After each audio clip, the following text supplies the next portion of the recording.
Okay so आपने मेरी पिछली वीडियो में देखा होगा, मैंने उसके बारे में ऑर्डर ब्लॉक्स के बारे में बताया था, फेयर वैल्यू गैप के बारे में बताया था एंड और सारी चीज़ मैंने आपको बताई थी। ऑर्डर ब्लॉक क्या होता है, फेयर वैल्यू गैप क्या होता है, ऑर्डर फ्लो क्या होता है एंड मैंने आपको पीओआई के बारे में बताया था।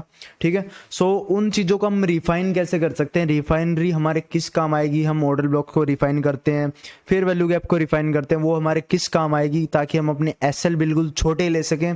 चलो तो मैं आपको एक बार बता देता हूँ ये चीज़। ठीक है, जैसे कि मैंने आपको बताया था ऑर्डर ब्लॉक क्या होता है, फेयर वैल्यू गैप क्या होता है। अभी आप स्ट्रक्चर, मान लो आप स्ट्रक्चर मैपिंग कर रहे हो, इफ अगर आप स्ट्रक्चर मैपिंग कर रहे हो अपनी 1 आवर पे, ठीक है, 1 आवर पे आप कुछ इस टाइप से स्ट्रक्चर देखते हो। ठीक है, आपने इस टाइप से कुछ पीओआई देखी 1 आवर पे एंड आप एंट्री लेने की कोशिश करते हो जब, ठीक है, तो आप इतना बड़ा एसएल नहीं ले सकते। आप मान लो इस वाले पॉइंट पे आप एंट्री करते हो, ठीक है, तो आप इतना बड़ा एसएल नहीं ले सकते कि आप एसएल आपका 100 पिप्स 60-70 पिप्स का रहे।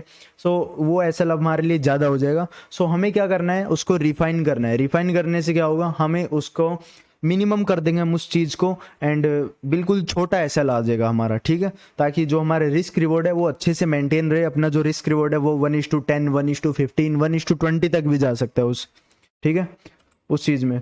तो मैं आपको बताता हूँ ऑर्डर ब्लॉक को हम कैसे रिफाइन कर सकते हैं। ठीक है, एग्जाम्पल फॉर मार्केट एक स्विंग दे रहा है। ठीक है, मैं एक बार इन चीज़ों को हटा देता हूँ। ठीक है, ठीक है, इन चीज़ों को मैं हटा देता हूँ। ठीक है, अपना एक ये इस वाले पॉइंट पर ऑर्डर फ्लो है, सॉरी ऑर्डर ब्लॉक है। ठीक है, यहाँ से अपनी एक ये सेलिंग है। एक मिनट,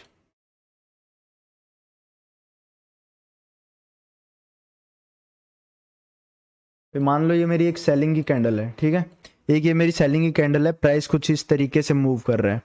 ठीक है, प्राइस इस तरीके से मूव कर रही है, मेरी सेलिंग की कैंडल है। तो इसका हम रिफाइन कैसे कर सकते हैं, ये टाइम फ्रेम हमें कौन सा देखना है वो चीज़ मैं अभी आपको बताता हूँ। ठीक है, अभी मान लो ये जो चीज़ें आप, ये सारी चीज़ आप जो देख रहे हो, ये आप 30 मिनट पे देख रहे हो, 1 आवर पे देख रहे हो, मतलब किसी बड़े टाइम फ्रेम पे देख रहे हो, वो आपकी मर्जी। आप किसी भी टाइम फ्रेम पे अपनी स्ट्रक्चर मैपिंग करो एंड किसी भी टाइम फ्रेम पे आप इनको देखो। बस छोटे टाइम फ्रेम पे, आप स्मॉलर टाइम फ्रेम्स पे मत देखना इन चीज़ों को, क्योंकि छोटे टाइम फ्रेम्स पे क्या होता है, मार्केट आपको ज़्यादातर ट्रैप करती है। 5 मिनट 15 मिनट हो गया। सो आपको मैं यही बोलूँगा कि जो आप अपनी स्ट्रक्चर मैपिंग करते हो 30 मिनट पे कर सकते हो, 1 आवर पे कर सकते हो। ठीक है, एंड फॉरेक्स वाले अभी रुक जाओ, फॉरेक्स वालों के लिए मैं और बहुत सारी चीज़ें आपको लाऊंगा लर्निंग के लिए। मैं आपको जूडा स्विंग लर्न करवाऊंगा एंड किल जोन लर्न करवाऊंगा एंड बहुत सारी चीज़। ठीक है, सो मान लो ये चीज़ आप देख रहे हो 4 आवर के टाइम फ्रेम पे, 1 आवर के टाइम फ्रेम पे देख रहे हो आप ये सारी चीज़। ठीक है, तो आपको क्या करना है, रिफाइन करने के लिए आपको क्या करना है, बड़े टाइम फ्रेम से छोटे टाइम फ्रेम पे आना है। ठीक है, मल्टी टाइम फ्रेम एनालिसिस, कई बंदे पूछते हैं भाई हम मल्टी टाइम फ्रेम एनालिसिस कैसे करें, तो भाई उसका सिर्फ एक ही जवाब है, आपको बड़े टाइम फ्रेम पे देखना है। सबसे पहले आप मान लो जब भी आप चार्ट पे आते हो तो आपको बड़े टाइम फ्रेम पे देखना है, बड़े टाइम फ्रेम से फिर आपको छोटे टाइम फ्रेम पे शिफ्ट होना है। ठीक है, बड़े टाइम फ्रेम पे आप, बड़े टाइम फ्रेम पे आपको देख के अपने पीओआई, फिर आपको छोटे टाइम फ्रेम पे शिफ्ट होना है एंड वहाँ पे आपको रिफाइन करना है। रिफाइन कैसे करना है वो भी मैं आपको बताता हूँ। ठीक है, मान लो ये वाली जो इमेज है आप देख रहे हो इसको 4 आवर पे, 4 आवर पे आपने मार्क कर लिया भाई, ये मेरा एक एफईजी, एक सेकंड, 4 आवर पे मार्क कर लिया भाई, ये एक मेरा एफईजी आ गया एंड ये एक मेरा ऑर्डर ब्लॉक आ गया, ये मेरी एक पूरी पीओआई आ गई एंड मार्केट यहाँ से आएगा। तो आप इतना बड़ा एसएल नहीं ले सकते, तो उसका लिए आपको क्या करना है, आपको क्या करना है, अपने जो 1 आवर का टाइम फ्रेम है, आपको 1 आवर का टाइम फ्रेम पे आ जाना है। अगर आप 4 आवर का देख रहे हो तो 1 आवर पे आ जाना है, 1 आवर का देख रहे हो तो 30 मिनट पे। थोड़े छोटे टाइम फ्रेम पे जैसे आप आओगे तो आपको क्या दिखेगा, उसके अंदर आपको और बहुत सारी कैंडल दिखेंगी एंड उनके अंदर भी ऑर्डर ब्लॉक एफईजी बन रहे होंगे। ठीक है, सो आपको क्या करना है, अपना जो ये एफईजी है उसको थोड़ा छोटा कर देना है। ठीक है, एंड छोटा आप कैसे करोगे वो चीज़ मैं आपको बताता हूँ। ठीक है, मान लो आप ये 4 आवर का टाइम फ्रेम देख रहे थे एंड आप छोटे टाइम फ्रेम पे शिफ्ट होते हो तो आपको वहाँ पे क्या दिखेगा, कुछ इस टाइप से। ठीक है, एक मिनट इनको हटाता हूँ मैं, आपको कुछ उनमें इस टाइप से देखने को मिलेगा। ठीक है, आपको वहाँ पे कुछ इस टाइप से देखने को मिलेगा। अगर आप 4 आवर से या फिर 1 आवर से छोटे टाइम फ्रेम पे शिफ्ट होते हो तो आपको कैंडल्स थोड़ी ज़्यादा देखने को मिलेंगी एंड उनके अंदर भी इनबैलेंस होगा, उनके अंदर भी आपको ऑर्डर ब्लॉक एंड एफईजी देखने को मिलेंगे। ठीक है, तो आप वहाँ पे अपना ओ भी ले सकते हो, एफईजी ले सकते हो या फिर दोनों ले सकते हो। ठीक है, एंड उसको क्या करना है, आपको छोटे छोटे टाइम फ्रेम पर 30 मिनट 15 मिनट 5 मिनट पे रिफाइन करना है एंड जब आपका बिल्कुल ही छोटा एसएल आ जाए, ठीक है, जब आपको वहाँ पे स्टॉप कर देना है। आपको 1 मिनट तक ये चीज़ रिफाइन करनी है, 1 मिनट के टाइम फ्रेम तक आपको ये चीज़ रिफाइन करनी है। अभी मैं आपको यही चीज़ लाइव चार्ट पे भी करके दिखाऊंगा। कई बार टाइम फ्रेम्स का क्या होता है, आपको कुछ चीज़ें होती हैं जो मतलब बड़े टाइम फ्रेम पे नहीं दिखती, वो चीज़ आपको छोटे टाइम फ्रेम पे दिखती हैं। एंड कुछ चीज़ ऐसी होती है जो आपको छोटे टाइम फ्रेम पे नहीं दिखती एंड बड़े टाइम फ्रेम पे दिखती है। ओवरऑल आपको एक पूरी पजल सॉल्व करनी पड़ेगी, बड़े टाइम से फ्रेम से लेके छोटे टाइम फ्रेम तक आपको सारी चीज़ें नोटिस करनी है, ठीक है। तो ये चीज़ मैंने आपको बताया। एंड एक और केस रहता है इसके अंदर, ठीक है, इसके अंदर एक और केस रहता है। मान लो, ठीक है, ये मेरी ऑर्डर ब्लॉक की कैंडल है, ठीक है। मान लो आप ये कोई भी टाइम फ्रेम देख रहे हो, आप कोई भी टाइम फ्रेम देख रहे हो, आप मान लो वो 1 आवर का टाइम फ्रेम देख रहे हो या फिर कोई भी टाइम फ्रेम देख रहे हो, मान लो जो ये वाली है, ठीक है, ये मेरी ऑर्डर ब्लॉक की कैंडल है, ठीक है, ये मैं ऑर्डर ब्लॉक है। अगर ऑर्डर ब्लॉक की कैंडल, ये रूल्स भी आप अपने नोट्स में लिख लो, अगर ऑर्डर ब्लॉक की कैंडल जो पिछले वाली कैंडल है अपनी लास्ट, आप सेलिंग कैंडल बोल सकते हो या फिर, ठीक है, जो भी आपकी पिछले वाली कैंडल रहती है उसका लो ले रही है या फिर उसका हाई ले रही है, तो हम क्या करेंगे उस केस में।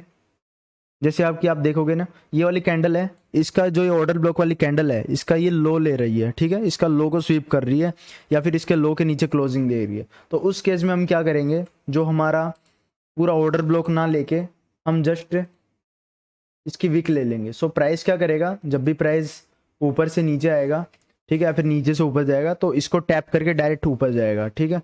तो हम इस केस में जो अपना एसएल है वो बिल्कुल ही छोटा रख सकते हैं, ठीक है। इस केस में जो भी हमारा एसएल है वो हम बिल्कुल ही छोटा रख सकते हैं। सो रिफाइनरी कुछ ऐसे वर्क करती है।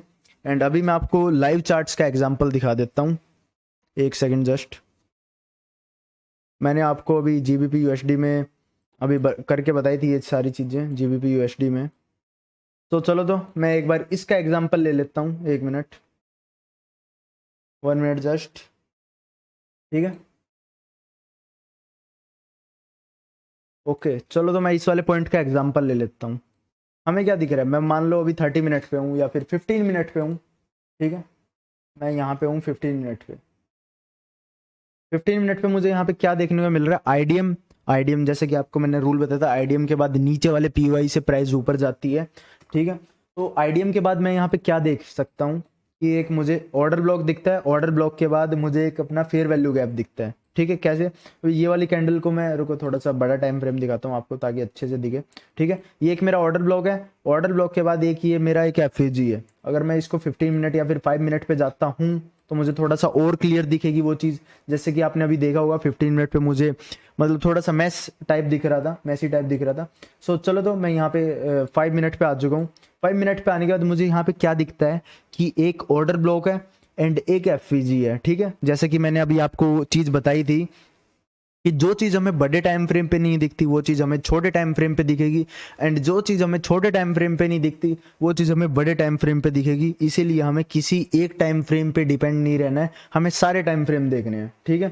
सो एक सेकंड इसको हटा देता हूँ मैं, ठीक है। प्राइस में मुझे क्या दिख रहा है यहाँ पे इस वाले पॉइंट पे, ठीक है, 1 मिनट, यस, इस वाले पॉइंट पे मुझे क्या दिख रहा है, एक ये मेरा फेयर वैल्यू गैप है, ठीक है, ये मेरा एफईजी है, उस एफईजी के नीचे एक ऑर्डर ब्लॉक है, ठीक है, एफईजी के नीचे ऑर्डर ब्लॉक है मेरा। तो मैंने अभी देखो, अभी मैं इसको बड़े टाइम फ्रेम पे देखता, अगर मैं इसको बड़े टाइम फ्रेम पे देखता तो क्या ये चीज़ मैं पकड़ पाता, इसका आंसर बताओ मुझे। क्या ये मैं बड़े टाइम फ्रेम पे देखता तो ये चीज़ मैं पकड़ पाता ये चीज़, ठीक है। तो प्राइस अभी क्या कर रहा है, प्राइस एग्जैक्ट ऑर्डर ब्लॉक को टैप कर रहा है, ऑर्डर ब्लॉक को टैप करने के बाद डायरेक्ट बॉस तक के टारगेट अपने, ठीक है। तो चीज़ें कुछ ऐसे इस टाइप से वर्क करती हैं। आपको क्या करना है, आपको जो भी आपका कोशिश करनी है, आपका जो एसएल आप छोटे से छोटा लो, इतना भी नहीं कि भाई आपने ट्रेड ली और बिल्कुल ही पिछली कैंडल के नीचे तक का आपने एसएल ले लिया।